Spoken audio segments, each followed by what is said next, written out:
Good morning बच्चों, my name is Kulwant Yadav and you are watching me on my YouTube channel Bhanu classes. तो dear student, आज के इस video में हम अल्कोहल, फिनॉल एंड ईथर्स के एनसीईआरटी एक्सरसाइज करेंगे। प्रीवियस वीडियो में हम 11.5 एनसीईआरटी क्वेश्चंस करवा चुके हैं। आज 11.6 से लेकर के कुछ आगे क्वेश्चंस हम करेंगे। तो लेट्स स्टार्ट। सबसे पहले 11.6 क्वेश्चन करेंगे। जैसा कि बोर्ड पे लिखा हुआ है कि क्वेश्चन है कि what is meant by the hydroboration oxidation reaction, illustrate with example. बहुत इंपॉर्टेंट रिएक्शन है ये।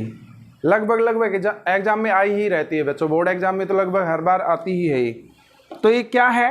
क्वेश्चन कह रहा है कि what is meant by hydroboration oxidation reaction, illustrate with example.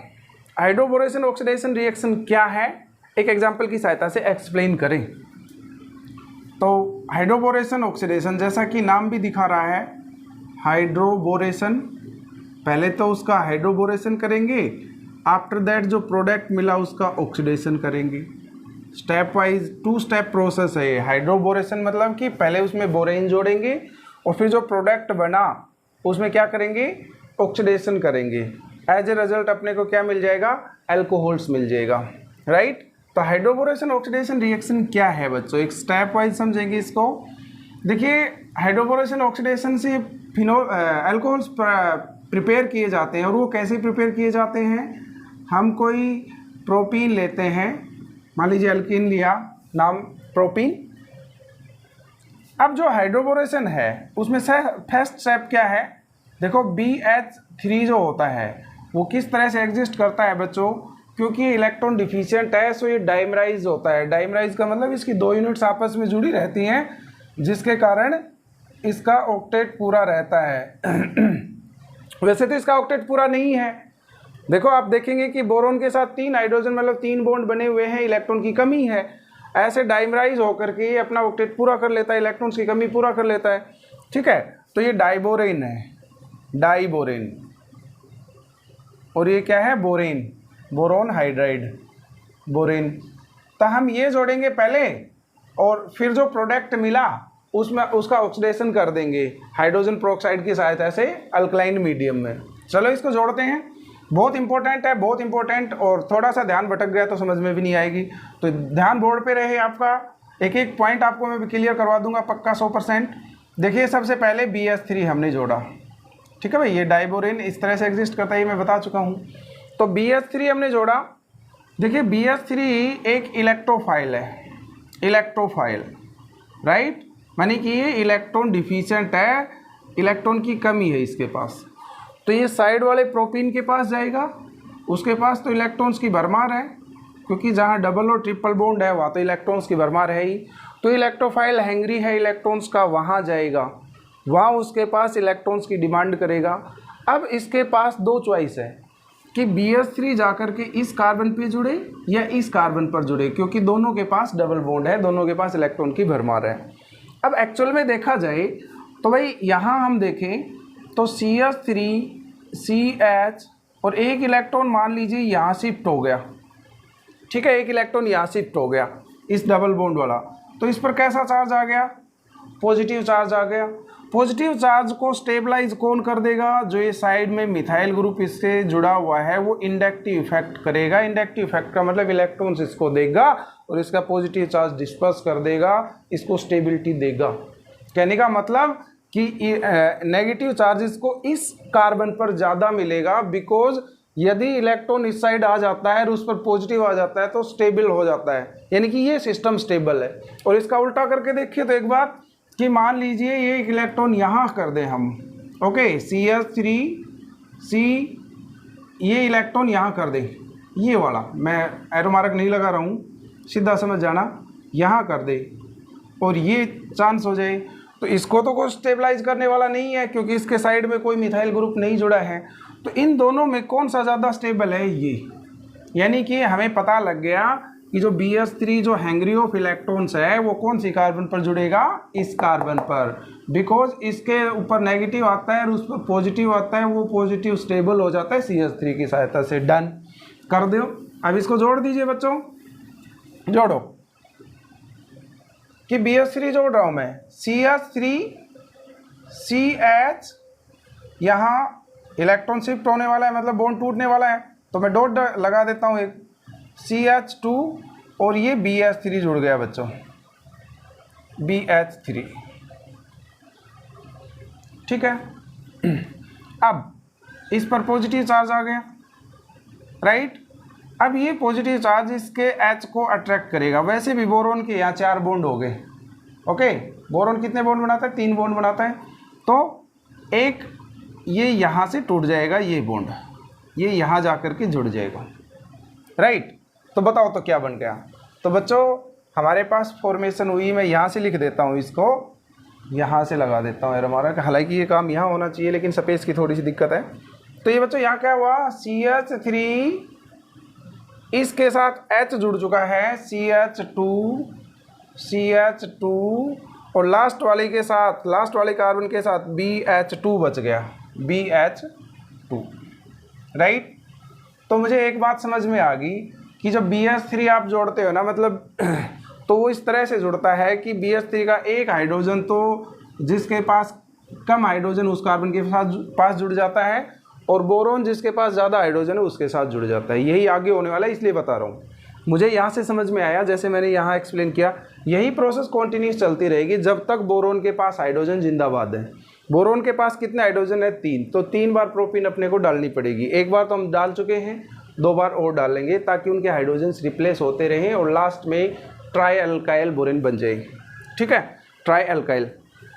बताइए तो बच्चों एक स्टेप तो हो गया। अब मैं इसमें फिर से क्या डाल रहा हूँ, फिर से इसमें प्रोपीन डाल रहा हूँ। प्रोपीन जो स्टार्टिंग मटेरियल है, इसको थोड़ा सा क्लोज कर दे, चल भाई, H थोड़ा सा क्लोज कर दिया, ठीक है जी।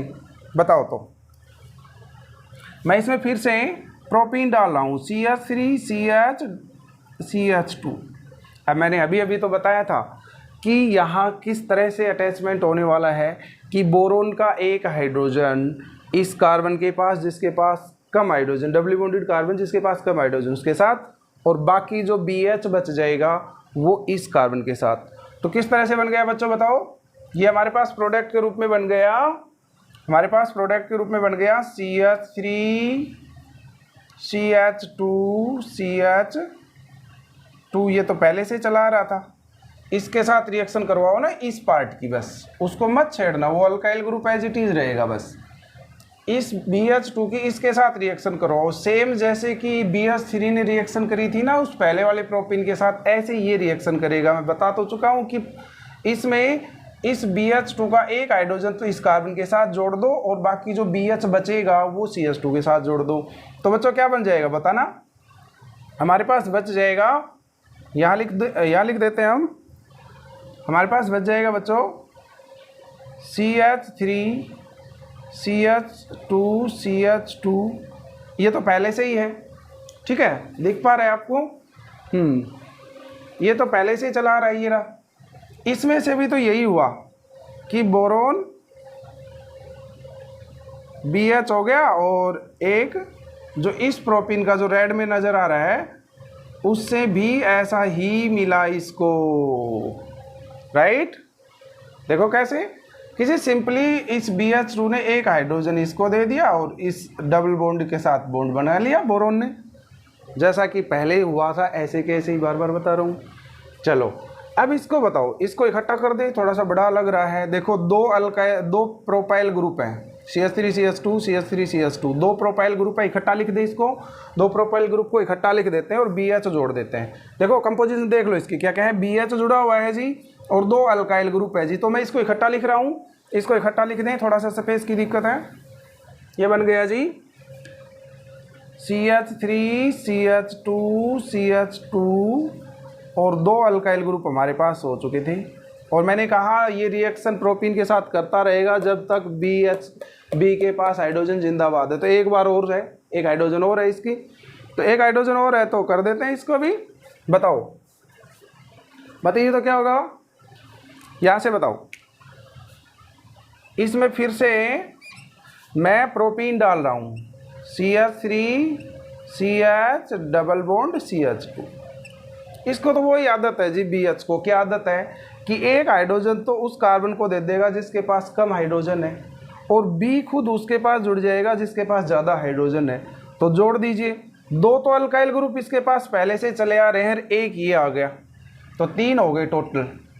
2 अल्काइल ग्रुप तो पहले से चले आ रहे हैं, और एक इसको हाइड्रोजन मिलते ही वैसी ही शक्ल का यानी कि प्रोपाइल बन जाएगा। और अब हाइड्रोजन बेचारा ना, बोरोन बर्बाद हो चुका है, सारे हाइड्रोजन उसके एडजस्ट हो गए प्रोपीन को दे दे करके। ठीक है जी, अब इसका ऑक्सीडेशन करेंगे। इसका ऑक्सीडेशन करेंगे तो कैसे, इसका ऑक्सीडेशन किस तरीके से करेंगे? इसका ऑक्सीडेशन करेंगे, हम नीचे देख पा रहे होंगे, हाँ थोड़ा सा स्पेस है। इसका ऑक्सीडेशन करेंगे हाइड्रोजन प्रोक्साइड की सहायता से, हाइड्रोजन प्रोक्साइड इन बेसिक मीडियम, राइट, याद रखना, in the presence of hydrogen by using hydrogen peroxide in basic medium, alkaline medium. तो बताओ, तो अपने को सिंपल क्या करना है कि जो 3 अल्काइल ग्रुप आए हैं ना बच्चों, 3 अल्काइल ग्रुप, उनके साथ OH जोड़ दीजिए। तो 3 अल्काइल ग्रुप आए हैं, मैं इनको आगे 3 को आगे लिख लूँ और इसके साथ इन तीनों के साथ OH जोड़ दूँ, बन गया हमारा प्रोपेनॉल। अल्कोहल ही तो चाहिए था। हाइड्रोबोरेशन ऑक्सीडेशन क्या काम आती है? अल्कीन्स की सहायता से क्या बनाया जाता है? अल्कोहल बनाया जाता है। ये प्रिपरेशन ऑफ अल्कोहल्स में आती है, जिसमें अल्कीन्स की सहायता से क्या बनाया जाता है बच्चों? अल्कोहल बनाया जाता है। बन तो गया, और साथ साथ क्या बन गया? इस बोरोन के पास 3 OH3 जुड़ जाएंगे तो बोरिक एसिड भी बनेगा, यानी कि BOH3। तो ये बाई प्रोडक्ट के रूप में हमें नहीं चाहिए, हमारा तो मेन प्रोडक्ट मिल गया जी ये। तो यही क्या है? यही हाइड्रोबोरेशन ऑक्सीडेशन रिएक्शन है। एक बार मैं फिर बता देता हूँ फाइनली क्या, किसी इसमें प्रोपीन लिया, BH3 लिया, ये इलेक्ट्रो डिफिशिएंट है, इलेक्ट्रोफाइल है, इलेक्ट्रॉन डिफिशिएंट है। सो ये अटैक यहाँ इस कार्बन पर करेगा, जैसे ही कार्बन पर अटैक करेगा इस पर पॉजिटिव आएगा, ये पॉजिटिव इस हाइड्रोजन को अट्रैक्ट कर लेगा, और हाइड्रोजन को अट्रैक्ट करने के बाद यानी कि इस CH के साथ हाइड्रोजन जुड़ जाएगा। तो ये क्या बना? हाइड्रोजन जोड़ दिया, और लास्ट वाली CH2 के साथ क्या बच गया? यहाँ से देखिए एक बार, BH2 बच गया, BH2 हो गया। अब मैंने कहा जब तक बोरोन के पास हाइड्रोजन है वो प्रोपीन के साथ रिएक्शन करता रहेगा, उस प्रोपीन को हाइड्रोजन देता रहेगा और खुद भी जुड़ता रहेगा उसके साथ। तो मैंने एक प्रोपीन मॉलिक्यूल और डाला, ये भी वही काम किया जिसने पहले वाले ने किया था। पहले वाले ने क्या किया था? पहले वाले ने किया था जी, एक हाइड्रोजन इस CH को दे दी थी, ये भी तो यही करेगा, एक हाइड्रोजन इस CH को देगा और CH2 में चेंज हो गया, राइट। और बोरोन जो एक हाइड्रोजन देने के बाद, BH2 एक हाइड्रोजन देने के बाद क्या बच गया? BH बच गया, तो यहाँ BH में चेंज हो गया। मैंने इकट्ठा लिख दिया इनको, ठीक है। ये क्या था? देखो इकट्ठा लिख दिया मैंने, ये राइट, इस तरह से बना था ये। अब इसमें एक बार फिर प्रोपीन डाल लेंगे, वही काम हुआ जो पीछे चलता आ रहा है, एक हाइड्रोजन CH को फिर मिल जाएगा और बोरोन लास्ट वाले कार्बन के साथ जुड़ जाएगा। अब इसका ऑक्सीडेशन करेंगे, ये प्रोसेस क्या कहलाती है? ऑक्सीडेशन। तो ये 2 स्टेप प्रोसेस हुई, यहाँ इसका हाइड्रोबोरेशन हुआ है प्रोपीन का, और फिर इसका ऑक्सीडेशन हुआ है। ऑक्सीडेशन होने के बाद मैंने कहा कि ये जो 3 अल्काइल ग्रुप हैं इसमें OH जोड़ दीजिए और B के साथ OH3 जोड़ दीजिए, इस तरह से अपने को अल्कोहल प्राप्त हो जाएगा। ठीक है, क्लियर हुआ? हाइड्रोबोरेशन बहुत इंपॉर्टेंट है, इसको ध्यान से पढ़ लेना, कई बार आता है एग्जाम में। चलिए नेक्स्ट क्वेश्चन कर लेते हैं। तो अगला क्वेश्चन बोर्ड पे आपके सामने तैयार है। अगला क्वेश्चन 11.7 कह रहा है कि give the structure and IUPAC name of the monohydric phenols of molecular formula C7H8O।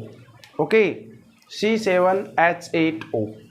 Question में कह रहा है कि इस फार्मूले के जो भी फिनोल्स बनते हैं वो सारे लिख दो। C3H8O, right the structure IUPAC name monohydric phenols, कह रहा है ये C7H8O। ओके, तो देखो पक्का बेंजीनिंग तो आएगी ही, बेंजीनिंग। अब ये है बेंजीन, पता है जी, 10वीं से पता है हमें, क्या बता रहे हो? देखो भाई, ये 6 कार्बन और 6 ही हाइड्रोजन है इसमें, राइट। अब इसमें 7 कार्बन जोड़ने हैं, मतलब टोटल 7 कार्बन चाहिए अपने, फिलहाल तो 6 है। तो मैंने एक हाइड्रोजन हटाया और कार्बन जोड़ दिया, और इसका भी एक हाइड्रोजन हटाया कार्बन OH जोड़ दिया। फिनोल बनाना है तो OH तो जोड़ना ही पड़ेगा, बिना OH फिनोल कैसे बन पाएगा। अब जी फिलहाल मैं काउंट करूं, फिलहाल इस जो मॉलिक्यूल में आपको नज़र आ रहा है 7 तो हाइड्रोजन हो चुकी है, क्योंकि प्रत्येक कॉर्नर पे प्रत्येक कॉर्नर पे कार्बन है और एक ये 7। और हाइड्रोजन काउंट करूं तो मुझे एक तो ये दिख रही है और इन पर नहीं है। अब जिन पर C और OH जुड़ चुका है ना वो तो हट चुकी है, तभी तो C और OH जुड़ा, उनको हटा करके ही तो 2 तो कम हो चुकी हैं, बची कितनी 6। तो मुझे केवल 7 ही हाइड्रोजन दिख रही है ना। 6 क्या, एक बार हिसाब फिर से लगाइए भाई, टोटल 6 थी, 2 इसकी हट चुकी हैं, बच गई कितनी 4 और एक 5। यानी कि फ़िलहाल इस कंपाउंड में ऐसा नज़र आ रहा है। मुझे तो दे रखा 8 हाइड्रोजन होनी चाहिए, तो मैं 3 हाइड्रोजन यहाँ जोड़ देता हूँ, 8 हाइड्रोजन पूरी। ठीक है जी, अब ये मुझे इस फार्मूले का फिनोल मिल गया। अब इसके आइसोमर्स बता दीजिए। आइसोमर्स ये रहे,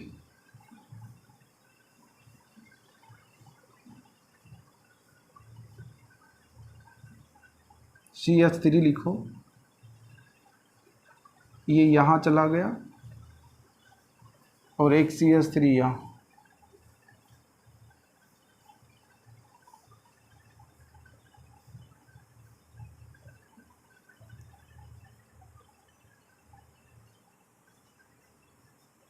ओके 3। अब ये क्या क्या है देखो, इनको काउंट करें 1 2 3 4 5 6। इसको काउंट करें 1 2 3 4 5 6, राइट। बताओ तो, और इसको भी लिखें 1 2 3 4 5 6। आप इस रूट से भी जा सकते हो तो 4 पे ही मिलेगा। ठीक है जी। अब ये आइसोमर्स बन गए हैं 3। देखो 1 2 पोजीशन को क्या कहते हैं, 1 2 पोजीशन पर जो सब्स्टिट्यूएंट जुड़े होते हैं तो उनको बोलते हैं ऑर्थो, राइट। और 1 3 पोजीशन पे देखो, यहाँ 1 और 3 पर ही तो सब्स्टिट्यूएंट है। 1 3 पोजीशन को बोलते हैं मेटा पोजीशन। मेटा के लिए स्मॉल m से डिनोट करते हैं और उसको स्मॉल o से डिनोट करते हैं। ऐसे ही 1 4 पोजीशन होती है, 1 4 पोजीशन वो होती है पैरा पोजीशन, पैरा, और p से डिनोट करते हैं, राइट। तो ये क्या हो गया, इसका आईपीएससी नेम लिखें तो ये ऑर्थो तो है ही, साथ साथ इसका आईपीएससी नेम क्या हो गया 2 मिथाइल फिनोल। फिनोल है जी, और 2 नंबर पर मिथाइल जुड़ा है। मिथाइल फिनोल्स का दूसरा नाम होता है क्रीसोल। मिथाइल फिनोल्स का और नाम क्या होता है क्रीसोल। तो ये कौन सी पोजीशन पर है, ऑर्थो पर, तो इसका दूसरा नाम हो गया ऑर्थोक्रीसोल, ऑर्थोक्रीसोल। ठीक है जी। इसका बताइए, इसका क्या होगा, यहाँ पर जैसा कि उससे समझ चुके हो तो मैं सीधा लिख रहा हूँ 3 मिथाइल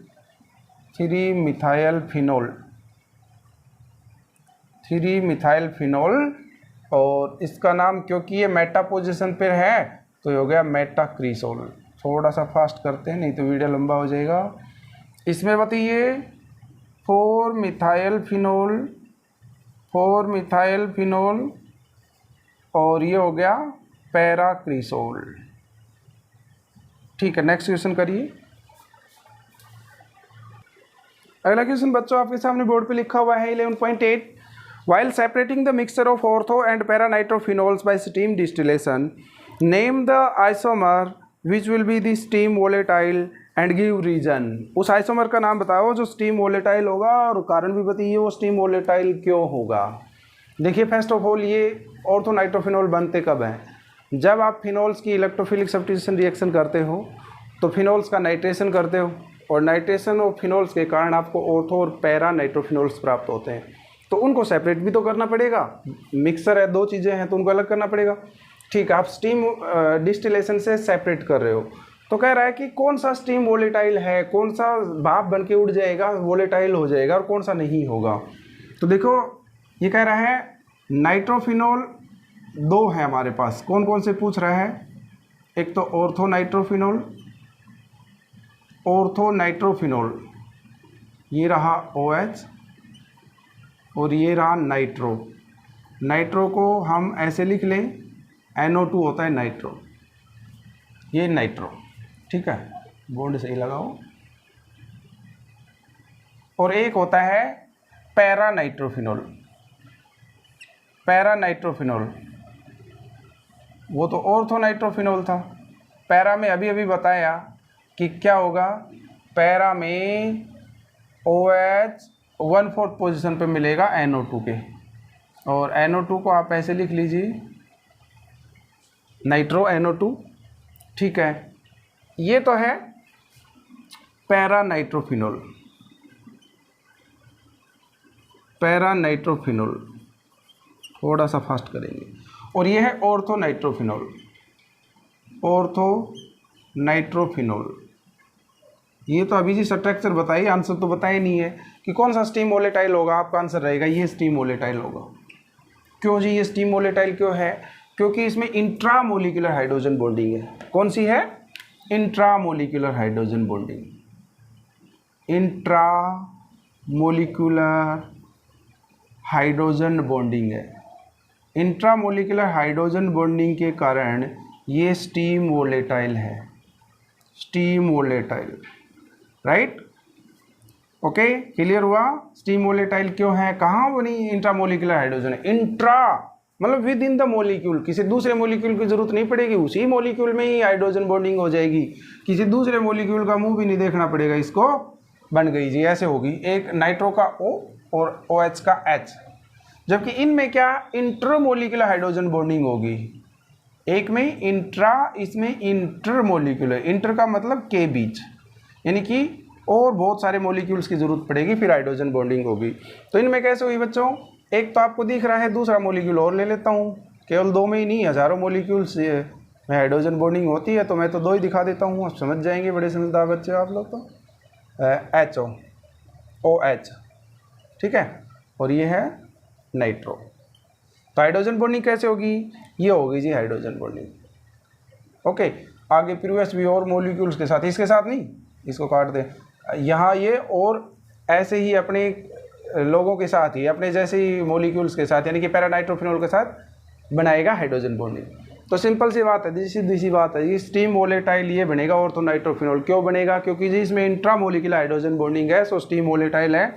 जबकि इसमें इंटरमोलिकुलर हाइड्रोजन बॉन्डिंग है, इंटरमोलिकुलर हाइड्रोजन बॉन्डिंग के कारण ये स्टीम वोलेटाइल नहीं है। सिंपल। नेक्स्ट क्वेश्चन कर लो फिर जल्दी से। तो बच्चों नेक्स्ट क्वेश्चन आपके सामने है बोर्ड पे, 11.9 question. Give the equation of the reaction of preparation of phenols from cumin. आप क्यूमिन की सहायता से फिनोल्स बनाना चाहते हैं, तो उसके लिए इक्वेशन लिखिए क्यूमिन की सहायता से। यानी कि आपका स्टार्टिंग मटेरियल क्या है? क्यूमिन। क्यूमिन होता क्या है? This compound is called cumin. Okay, isopropyl benzene, isopropyl, isopropyl लगाइए पहले तो, this is called isopropyl. Isopropyl इतने को कहते हैं, यानी कि एक डंडा लगा हुआ, एक बॉन्ड लगा हुआ और ये बेंजीन जोड़ दिया, सो बन गया isopropyl benzene and is other name is cumin. इसकी सहायता से आप फिनोल बनाना चाहते हैं। बहुत सिंपल, बहुत सिंपल, और इम्पोर्टेंट भी बहुत है ही। तो आप इसका एरियल ऑक्सीडेशन कर दीजिए, एरियल ऑक्सीडेशन, एरियल ऑक्सीडेशन, यानी कि इसको हवा में एक्सपोज कर दो, इसका ऑक्सीडेशन हो जाएगा, यानी कि ऑक्सीडाइज हो जाएगा। अब ये ऑक्सीजन जो है ये कहाँ जुड़ेगा?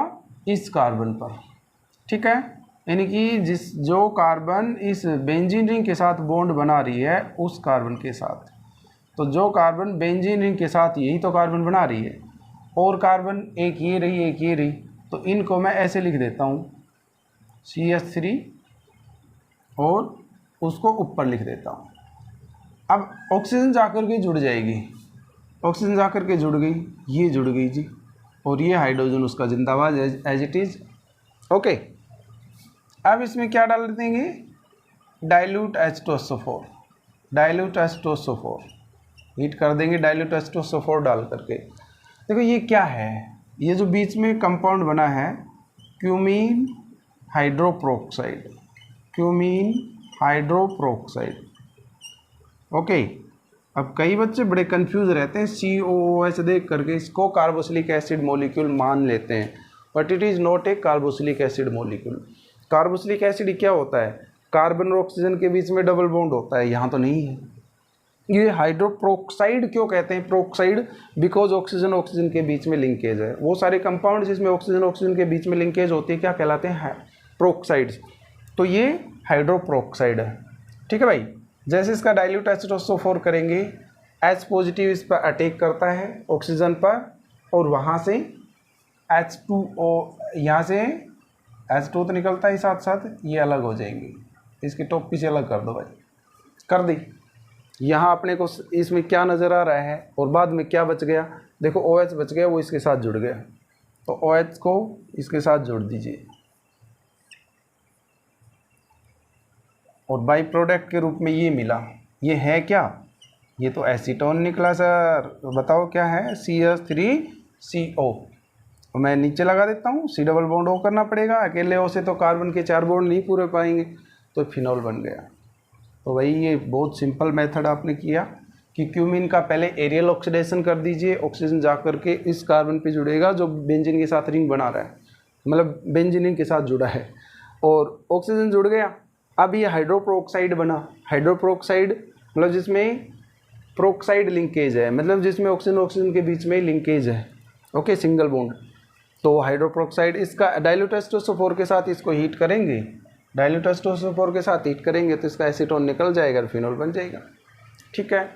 तो आज हमने कुछ क्वेश्चंस करवाए, मैं उम्मीद करता हूँ आप लोगों को ज़रूर समझ में आया होगा। कोई भी प्रॉब्लम हो तो आप कमेंट सेक्शन में ज़रूर पूछ सकते हो, आपकी हर समस्या का समाधान किया जाएगा। तो मिलते हैं नेक्स्ट वीडियो में, बहुत सारे NCERT क्वेश्चंस अभी और कवर करवाने हैं। धन्यवाद।